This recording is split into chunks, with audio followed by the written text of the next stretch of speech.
جن مسلمانوں سے خواہ مخواہ لڑائی کی جاتی ہے ان کو اجازت ہے کہ وہ بھی لڑیں، کیونکہ ان پر ظلم ہو رہا ہے، اور اللہ ان کی مدد کرے گا، وہ یقیناً ان کی مدد پر قادر ہے۔ یہ وہ لوگ ہیں کہ اپنے گھروں سے ناحق نکال دیے گئے، انہوں نے کچھ قصور نہیں کیا، ہاں یہ کہتے ہیں کہ ہمارا پروردگار اللہ ہے۔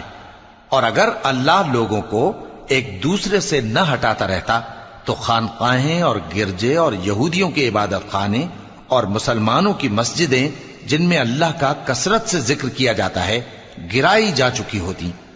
اور جو شخص اللہ کی مدد کرتا ہے اللہ اس کی ضرور مدد کرتا ہے، بے شک اللہ توانا ہے، غالب ہے۔ یہ وہ لوگ ہیں کہ اگر ہم ان کو ملک میں حکومت دے دیں تو نماز قائم کریں اور زکوٰۃ ادا کریں اور نیک کام کرنے کا حکم دیں اور برے کاموں سے منع کریں، اور سب کاموں کا انجام اللہ ہی کے اختیار میں ہے۔ اور اگر یہ لوگ تم کو